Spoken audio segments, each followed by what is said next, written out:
Hey guys, welcome back to Fantasy Tips. My name is Julian, and today we're going to be talking about the injury report for week 9 of the fantasy hockey season. Before we get started, guys, please leave a like, subscribe, hit that notification bell. I would really appreciate the support. Now let's get started and jump into some longer term injuries. First on the list, guys, is Jack Eichel, Buffalo Sabres, 97% owned. And initially, it was thought that he might only be out for a week, but now it's looking like he's going to be out, according to the coach, for the foreseeable future. We don't know really how long that is, but I imagine it's at least a couple of weeks, probably 3 or 4 weeks even. So by the looks of it, it's getting harder and harder to hold Eichel, but obviously I would recommend holding him, especially if you have the IR room. And I wouldn't recommend anybody on Buffalo to replace Eichel right now because Buffalo is an absolute dumpster fire right now. Next is Teuvo Teravainen, Carolina Hurricanes, 75% owned. He's still dealing with a concussion, and it doesn't seem like he's going to be coming back anytime soon. He's at practice right now, but he's not skating with any kind of contact. And with concussions, you never really know how long they're going to last for. You're just going to have to ride it out, hold Teravainen until he's finally able to come back, which may not be for another couple weeks. If you still need a replacement, Jordan Staal is still playing very well with Andrei Svechnikov if Staal is available in your pool. Next is Anders Lee, New York Islanders, 70% owned, dealing with an LBI, and he was just placed on long-term injury reserve, which basically means that he's going to be out until the very minimum, until about mid-April. Now, if you need a replacement for Lee, Kiefer Bello has replaced him on both that top line and the top power play, and so far, through 2 games, he's got 3 goals, looking pretty good. So if you have Lee, you should grab Bellows as soon as you can.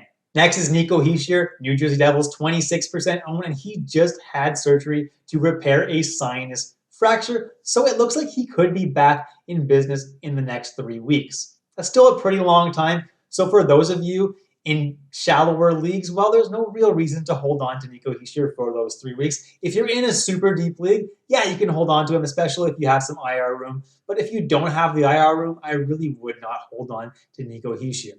And if you need a replacement, like I mentioned in my waiver wire video, Travis Zajac is playing very well right now for New Jersey, and he merits a spot on your lineup as long as he's hot.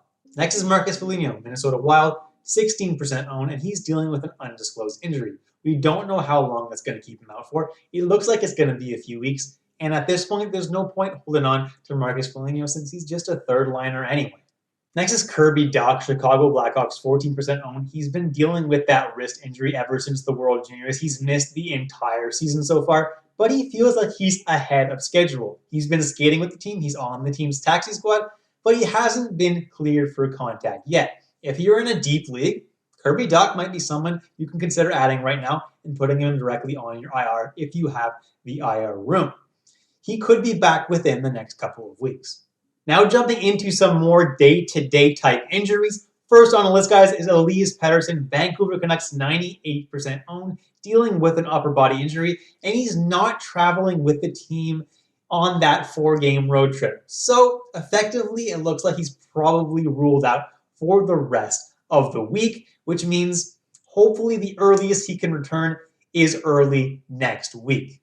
In the meantime, guys, if you need someone to replace Elias Pettersson, Tanner Pearson has been skating on that top power play while Pettersson has been out. Next is Cale Makar, Colorado Avalanche, 97% owned, dealing with an upper body injury. He seems like he is pretty close to returning, but we don't have too many details on it. So as long as he remains out, a guy that you can grab is Bowen Byron because it looks like he's actually going to be back from his injury, probably coming back on Thursday, and should receive an ample amount of power play time. Next on the list, guys, is Tuukka Rask, Boston Bruins, 94% owned, and he sat out the back-to-back Monday and Tuesday, but it seems like there's a decent chance that he'll be ready on Thursday, at least to be a backup, and then hopefully on Saturday, he will start. Next is Evgeny Malkin, 94% owned, and he left the game with a potential lower body injury. He's being evaluated for it, so there's a chance he might not miss any time, but there's a chance that he does. If he does, you guys can pick up Kasperi Kapanen because he should be picking up the extra time on the power play that Malkin will not be getting. If Kapanen's already taken, someone like Rodriguez or Tanev aren't the worst pickups in the world, but I would probably look elsewhere before picking up those guys. Next is Tyson Berry, Edmonton Oilers, 93% owned, and he left during their last game during the second period and did not come back. He was not able to play. And he did not practice on Tuesday, which is a little bit worrisome because we don't really know the extent of this injury. Hopefully, it's nothing too serious and he'll be back by next game. But right now, we really don't know the details. Now, obviously, with Barry gone, Darnell Nurse, who's already having an insane season, his value just got even higher. Next is Alex Pietrangelo, Vegas Golden Knights, 89% owner. We have not heard a whole lot of updates coming from him, so we really don't know how much longer he's going to be out for. But it seems like it's going to be a day-to-day injury, and it seems like he won't miss too many more games. In the meantime, a guy like Martinez, or if in a deeper league, Nicholas Hague, are guys that you can pick up to replace him. Next is Robin Lehner, Vegas Golden Knights, 79% owned, and it looks like he's finally approaching a return. It looks like he's going to return either Wednesday or Friday. I don't think that he returns on Wednesday. If he does, he's probably going to be the backup, but I do think there's a very good chance that he plays on Friday. Next is Adam Fox, New York Rangers, 84% owned, and he's currently on the COVID list. Hopefully he doesn't stay there too long. Hopefully he just, it's a false positive or something. But until he comes off that list, well, Jacob Trouba suddenly has an interesting fantasy appeal because he's now on that top New York Rangers power play. Next is Igor Shesterkin, New York Rangers, 79% owned, still dealing with that groin injury. The Rangers don't seem to think it's anything too serious. It's just like a bit of a nagging injury.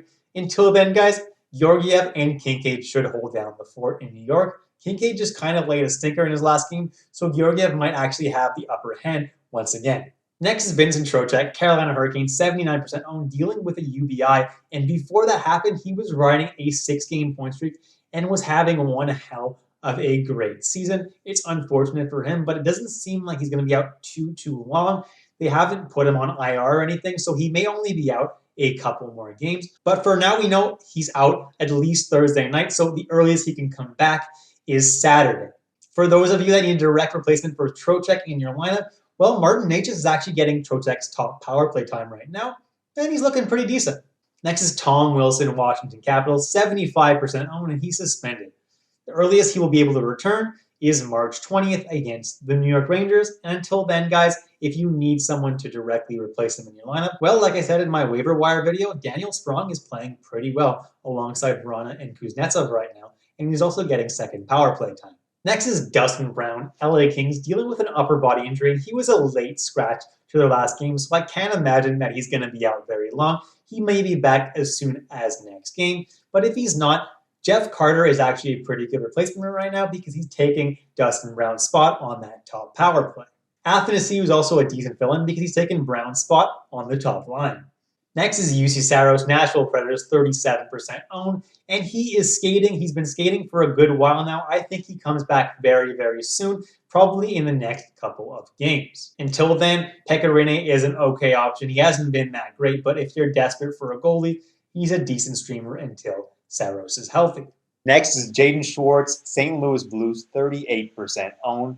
And add him to your team because he should be back either Wednesday or Friday, and he should make an immediate impact. He may not be on the top power play anymore, given that Tarasenko is back from his injury, but he should still do pretty well for the Blues. Next is Pavel Buchnevich, New York Rangers, 30% owned. He's also been put on the COVID list, just like Adam Fox.